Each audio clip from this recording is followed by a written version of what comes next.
Oke, welcome back to Dosen Muda Channel. Dan kali ini saya tidak sendirian. Kita akan masuk di dalam program Buka-Bukaan.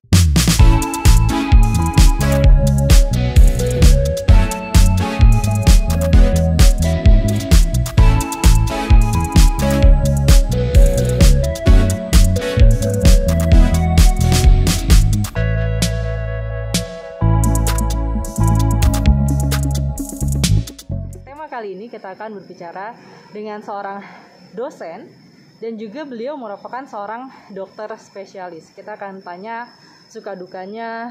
Terus beliau ini juga kan sekarang lagi melanjutkan studi S2 di kesehatan masyarakat ya dok ya? Ya. Di paskanya FKM.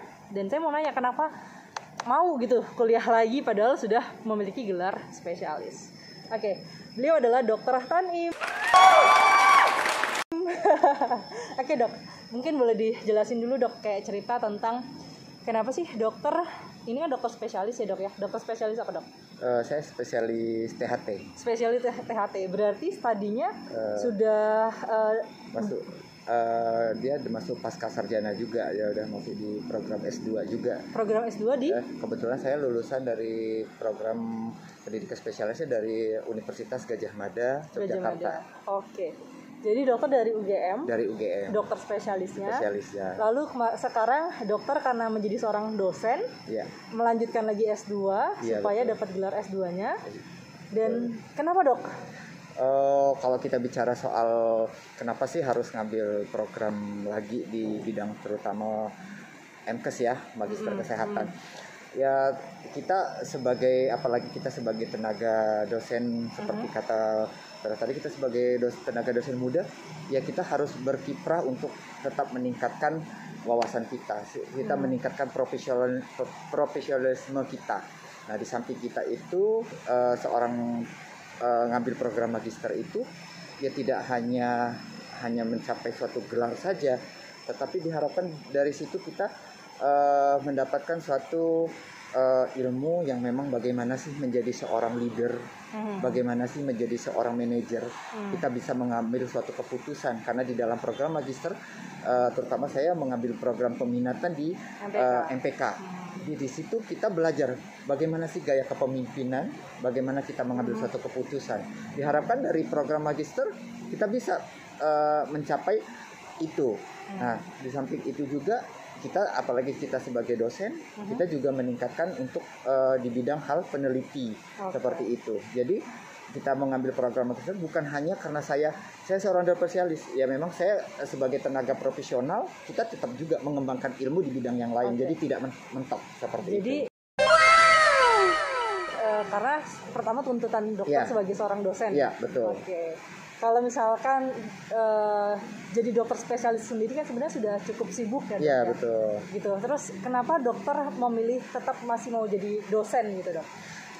Kadang-kadang bicara soal kenapa sih harus mau jadi dosen, memang untuk menjadi seorang dosen kita dibutuhkan suatu jiwa yang besar, karena kita membimbing banyak orang. Kalau misalnya bicara tadi saya kenapa sudah jadi spesialis, sudah sibuk, kenapa menjadi dokter? Mungkin ada suatu titik, bukan suatu titik kepuasan, tetapi kita punya suatu seperti kata orang bilang, sampaikan satu ayat. Setidaknya kita berbagi ilmu kepada orang-orang yang membutuhkan, karena nanti suatu saat orang yang telah kita ajar ketemu di jalan, ada suatu kebanggaan tersendiri seperti itu. Jadi dokter pengen seperti ayat itu ya, menyampaikan satu ayat, satu hari satu ayat gitu ya. Seperti itu. Oke. Lalu kemudian dok, dengan segitu banyaknya pekerjaan sebagai dokter spesialis di mana aja dok? Saya kebetulan spesialis di Rumah Sakit Alimuddin Umar Liwa. Terus saya juga buka di praktek di daerah pesisir, yaitu di apotek SIPA, dan di klinik saya sendiri juga seperti itu. Dan di RSPBA juga ya? Enggak, tidak. Kalau di RSPBA hanya saya kalau di sini hanya fokus untuk menjadi dosen di Fakultas Kedokteran Malahayati saja. Oke. Jadi bagi waktunya gimana dok? Kapan dokter memiliki waktu untuk menjadi sebagai seorang dosen? Ya. Kalau bicara itu karena kita bukan suatu yang harus ini, karena kita memang mengatur kesibukan itu sangat repot.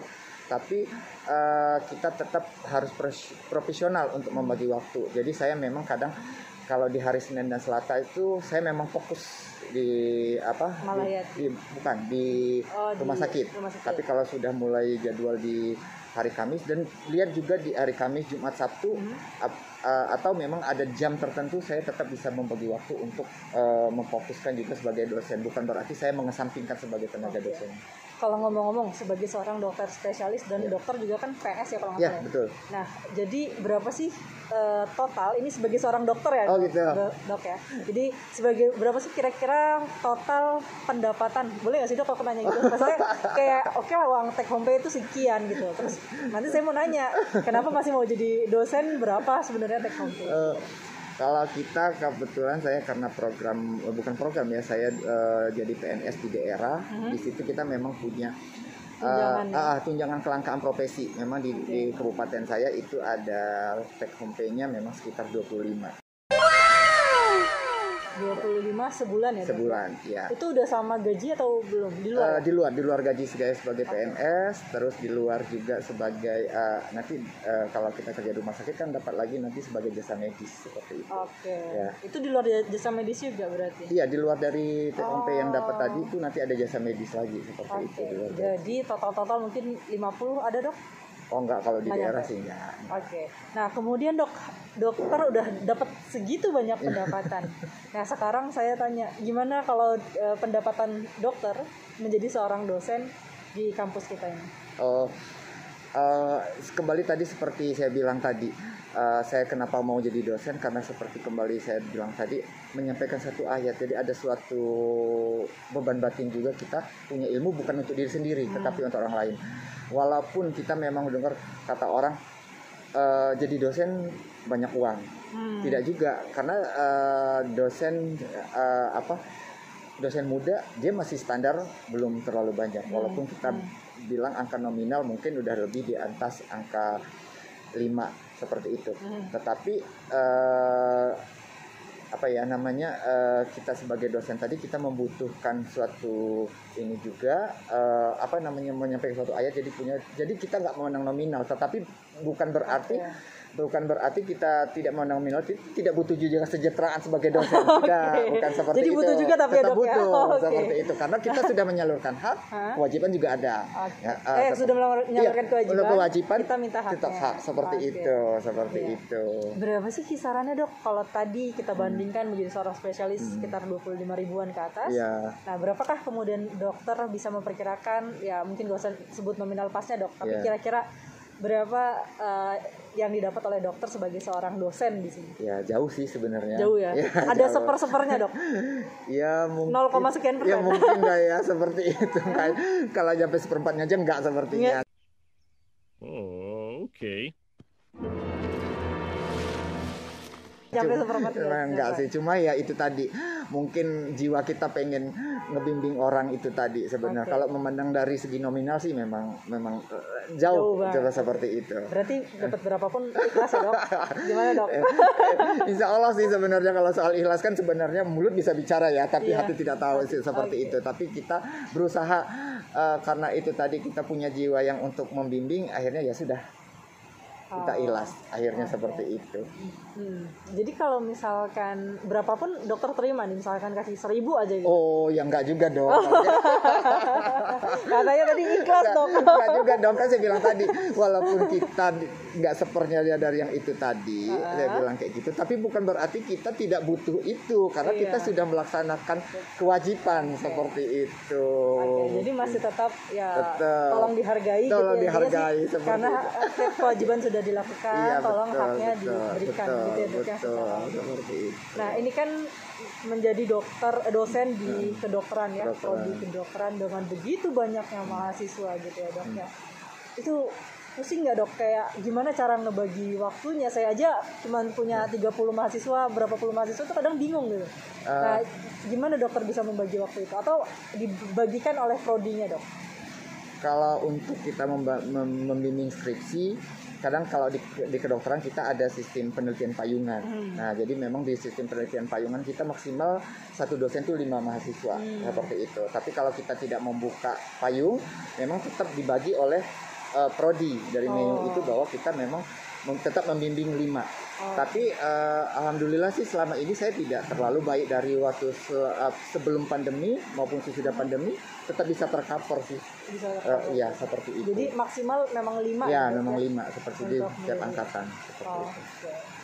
Seru dok berarti menjadi dosen, atau lebih seruan kalau dokter boleh memilih gitu, lebih asikan mana nih gitu, atau menjadi seorang dokter spesialis atau menjadi seorang dokter? Kalau mau disuruh memilih kayaknya saya sulit memilih. Karena semua dunia dua ini punya daya tarik tersendiri sebenarnya. Ya, kalau saya sebagai profesional, saya sebagai profesi saya sebagai dokter spesialis, ya saya senang karena memang dari itu saya memang berkeinginan jadi dokter dan menjadi spesialis. Nah, tenaga dosen sih ada seninya juga, karena kadang-kadang kita melihat pola tingkah mahasiswa itu kadang-kadang membuat suatu ada kebahagiaan tersendiri juga seperti itu. Ingat zaman muda gitu. Iya gitu. Mungkin seperti itu.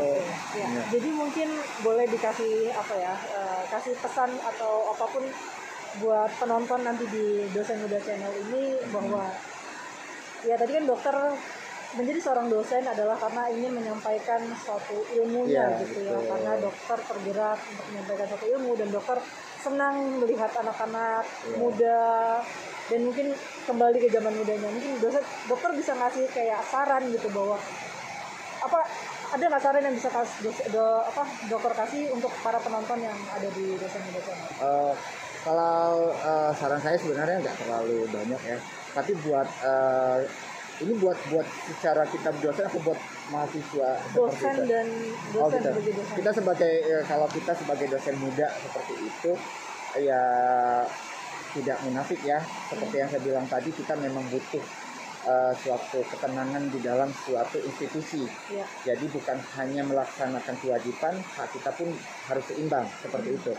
Tapi buat para mahasiswa, kita kalau sudah terjun menyatakan untuk melanjutkan pendidikan ke tingkat perguruan tinggi, ya jangan main-main, tetap berusaha untuk melaksanakan apa-apa yang sudah diberikan oleh mahasiswa. Karena contoh sendiri seperti saya sekarang kan, Bu Pera kan, saya jadi mahasiswa Bu Pera aja. Jadi otomatis saya pun punya kewajiban, walaupun dengan segudang kesibukan, saya berusaha semaksimal mungkin. Contoh, Bu Pera mengadakan suatu bimbingan di jam praktek saya. Kadang saya berhenti untuk praktek demi untuk saya, karena kalau saya tidak mengalah pun ya saya nggak selesai untuk program magister saya gitu, seperti itu. Jadi kita harus tetap semangat untuk melaksanakan tugas-tugas seperti itu.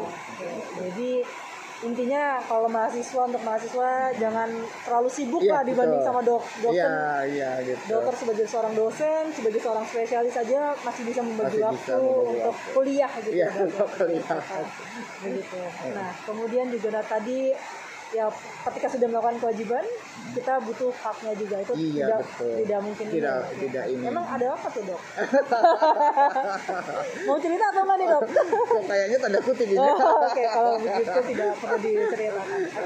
Teman-teman di Dosen Muda Channel, tadi kita sudah dapat banyak cerita, banyak kisah bahwa ternyata seorang dokter spesialis pun masih mau kuliah lagi, bahkan demi untuk menjadi seorang dosen. Betul. Gitu ya.